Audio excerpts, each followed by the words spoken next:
Hello, everybody. I'm Gwen Campbell-Mindes. Welcome to Gwen's Bookish Ramblings. And so we're back on my personal fandom train with Buffy the Vampire Slayer's Ghoul Trouble by John Passarella.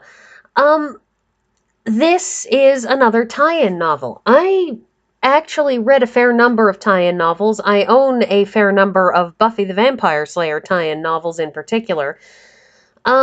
Because I am always will be a huge Buffy the Vampire Slayer fan. You never do forget your first fandom, which I believe I've said before. So this particular one has two villains. One is a day-walking vampire, which, I mean, it's a huge trope, and I will say this, John Passarella does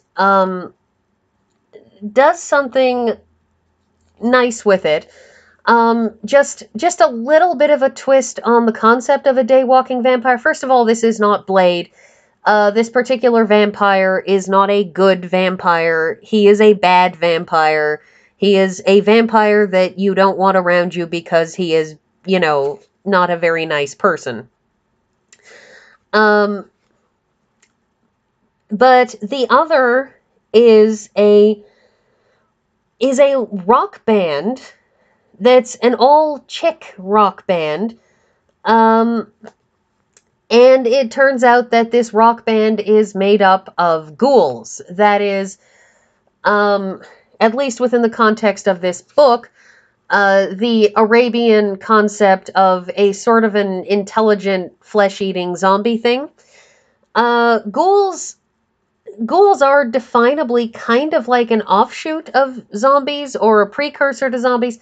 The thing about zombies, of course, is that zombies are just the Walking Dead. They're mindless, they just want to eat flesh.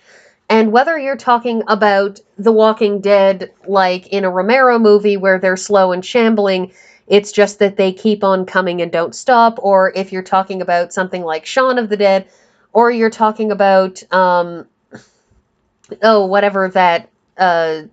whatever that game is with the girl who has the fungus in her brain and the zombies with the fungus. You could be talking about that too, but the one thing that they all have in common is that they are mindless, that they just exist to consume, and they don't make plans, they don't plot, they don't, do things. That's just that they win by sheer volume, that people become infected however they become infected, or however they're raised from the dead, and this animated corpse just keeps on coming without a mind behind it, without an intelligence, without anything that you can negotiate with or talk to. Ghouls, on the other hand, are reanimated corpses in a lot of ways. This defines them as demons.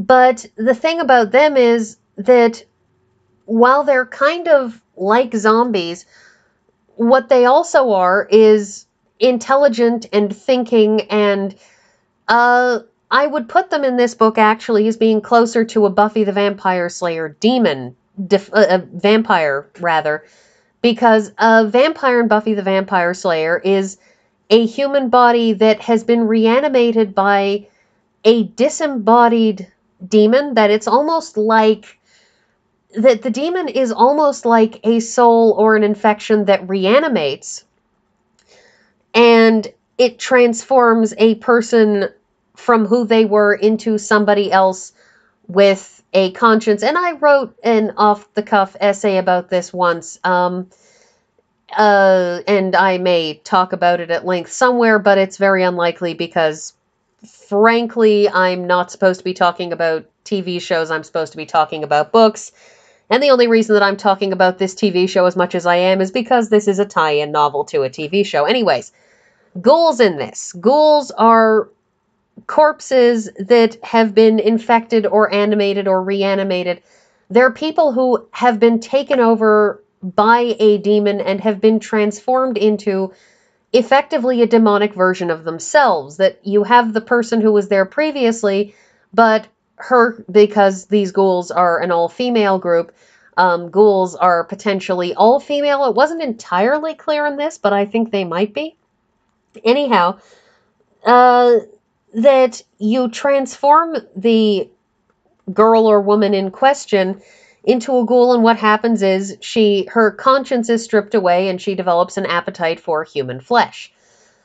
Um, if you take away a person's conscience and you give them an appetite for, human flesh, they're really not going to act like the person they were before, and you can't really call them the same person, even though you have made only these two fundamental changes to their personalities.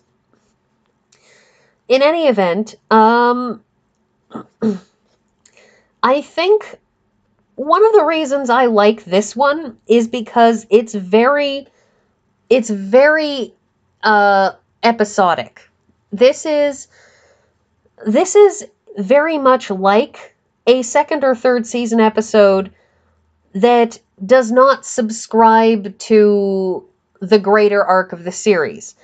Actually, this is fairly clearly a third season episode, because Buffy's still in high school and Angel has come back from hell, which puts this squarely in the third season. Anyways. But the thing about this is, it's something that I miss a lot in television, is episodic television, because these days, you have two settings on TV. You have sitcoms, which are episodic, and you have serious shows, which always have plot arcs now. And frankly, I don't like plot arcs. I could go into why, but the long and short of it is, I don't like plot arcs. Well, that's not entirely true. I don't like what people insist on doing with plot arcs these days. In any event, one of the things that I loved so much about earlier season Buffy the Vampire Slayer was that you had individual episodes that didn't develop the plot arc. It was an opportunity to watch the characters be themselves and do their thing. And that you didn't need to fling buckets of angst everywhere. You didn't need to say, well, we must develop the mythology. No. I just wanted to see the characters do what the characters do. I didn't need to see them suffering terribly. And so this is very much like that. It has an awareness of when and where it is. Angel has returned from hell, the whole reason for that, the whole Angelus plot and arc of the second season. This book has the awareness of it, based on the assumption, of course, that only fans of Buffy the Vampire Slayer who know everything that happened in season 2 would be bothering to read this book. But what's nice about it, as I was saying, is that it's placed in time, but it exists in and of itself. It is unto itself. It's like an episode, but it's like one of the light, fun episodes where things just happen. I mean, Buffy the Vampire Slayer is ostensibly a horror show. There are vampires, there are demons, there's stuff that gets killed, there's screaming and running and flailing and death and all of that stuff. But it's nice because we get Buffy having her troubles with Principal Snyder, who acts like the troll that we know he probably should have been, even though he wasn't. We have a school counselor who isn't remotely canon, but that's fine because she seems like exactly the kind of person that Principal Snyder would hire. And so you have Buffy's school troubles, which were a running theme throughout the series because, of course, if you spend every night killing vampires, you're not studying. You have the Xander and Cordelia war of words that went on after the debacle where Xander and Willow cheated on, respectively, Cordelia and Oz. You have Willow and Oz being adorable because Willow and Oz were absolutely adorable. There was nothing wrong with Willow and Tara in the later seasons. I'm just saying Willow and Oz was adorable. Also, Willow, bisexual. Not a lesbian, bisexual. Bisexual is a thing that exists. We can accept that maybe Willow swung both ways instead of calling her a lesbian and poo-pooing the entire Oz relationship by doing so. Oz and Xander get somewhat literally hypnotized, mesmerized, thingamadized by this band, and Willow gets kidnapped by the band because they decide that they need a new keyboard player. Well, they need a new ghoul to fill out their numbers, and they're going to make her be the keyboard player. I'm not entirely certain why being a ghoul would help them get a keyboard player, because I'm not entirely certain whether being a ghoul would actually give you a talent at playing the keyboard, or whether they would just stand over her with a metaphorical or literal whip and chain to make Willow learn how to play keyboard. I mean, we know from season 1 that she does know how to play piano because she says so in the dummy episode back in season 1, but I mean, there's no reason for them to know that, so I think it's a little odd to say we're just going to bring her on as the keyboard player, even though they don't know whether or not she would be a useful part of their band. But anyways, so Solitaire shows up, and he wants to kill the Slayer because he wants to do it for a notch in his belt. You know, he gets into these fights because he just likes the challenge. A little bit like Spike, only Spike was kind of in it for the fun, whereas Solitaire is in it for effectively trophies. I mean, even if they're not literal trophies, he wants, to be able to have the bragging rights. So he rolls into town for that. The ghouls decide that they also want to kill Buffy because the still beating heart of a Slayer will do, wonderful things for the life and resilience of a ghoul. Which, let's be honest, blood and whatever of a Slayer do a lot of excellent things for a lot of nefarious creatures, so it's kind of, okay, sure, fine, these things happen. Anyhow, so this one it's nice, it works out well, and it's fun. What's fun about this, really, is it's fun because it wraps up neatly, and it wraps up cleanly, and it has a happy ending, and Willow even works through her moral dilemma about lying on a school paper because she gets assigned to write a paper on the history of Sunnydale, which she finds herself in some sort of bizarre, twisted moral dilemma about whether or not to tell people the truth, the whole truth, and nothing but the truth about, the history of Sunnydale and the fact that it's on the Hellmouth, or whether she should,